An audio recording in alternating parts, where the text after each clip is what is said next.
Hello friends, welcome to my channel. આજે આપણે બનાવીશું વેજ હોટ એન્ડ સોર સૂપ. સૂપ બનાવવા માટે સૌથી પહેલાં વેજીટેબલ્સ કટ કરી લેશું. વેજીટેબલ્સમાં પહેલાં આપણે કોબી લઈ લેશું. એને આવી રીતે ઝીણી ઝીણી કટ કરી લેશું.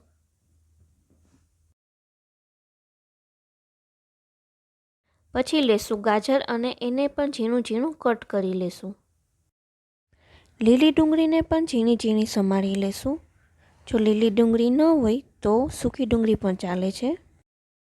પછી મેં લીધું છે લીલું લસણ, એને પણ ઝીણું ઝીણું કટ કરી લેશું.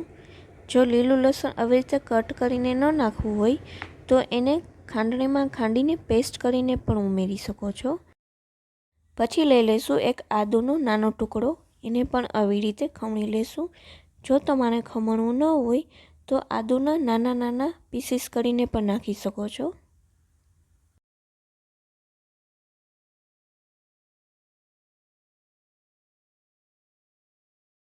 પછી મેં લીધું છે નાનું તીખું મરચું, એને હું અહીંયા અડધું જ નાખી રહી છું.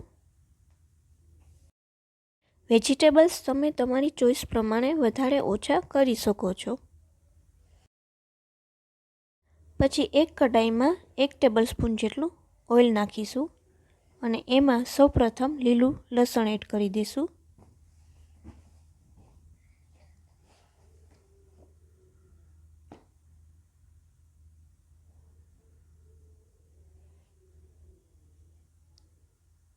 પછી તીખા મરચાં જે આપણે સુધારેલા હતા એ અને આદુની પેસ્ટ પણ ઉમેરી દઈશું અને એકાદ મિનિટ જેવું સાંતળવા દઈશું.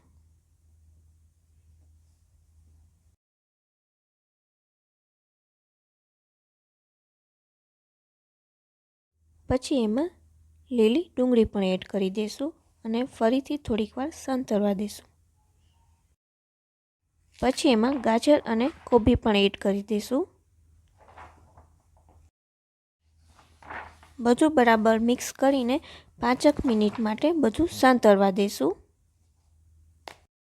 વેજીટેબલ્સ બધું સંતરાય ત્યાં સુધીમાં સાઈડમાં આપણે પાણી ગરમ કરવા મૂકી દઈશું.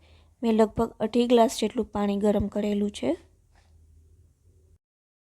પાણી ફૂલ ગરમ થઈ જાય પછી એને આવી રીતે વેજીટેબલ્સમાં એડ કરી દઈશું અને અહીંયા ગેસની ફ્લેમ એકદમ હાઈ જ રાખીશું.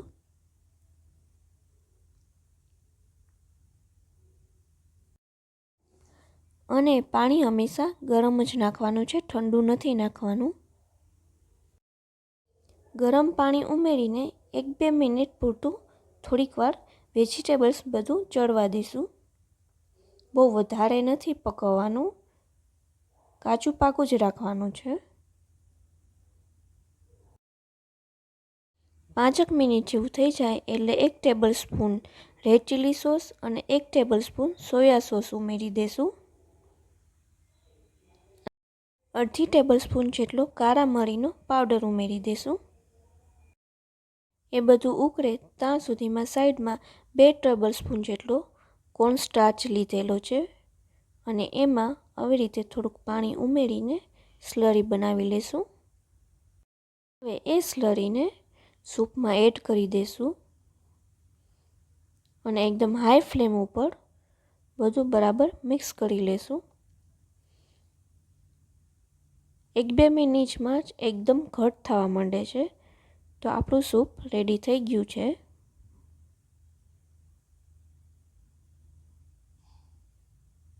બહુ વધારે વાર નથી રહેવા દેવાનું, નહીંતર કોર્નસ્ટાર્ચના લીધે એકદમ ઘટ થઈ જાય છે. અંદાજે 1-2 મિનિટમાં જ રેડી થઈ જાય છે સૂપ. આવી રીતે ઘટ થઈ જાય એટલે સર્વિંગ બાઉલમાં કાઢી લેશું. એની ઉપર લીલી ડુંગળીથી ગાર્નિશ કરી દઈશું.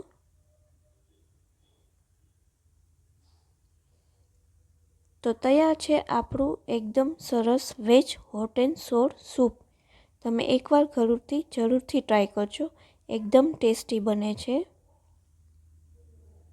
મારી આજની રેસીપી જો તમને ગમી હોય તો મારી ચેનલને લાઇક, શેર અને સબસ્ક્રાઈબ જરૂરથી કરી દેજો અને આવી જ અવનવી રેસીપીઓના નોટિફિકેશન માટે સાઈડમાં આપેલું બેલ આઇકોન જરૂરથી દબાવજો.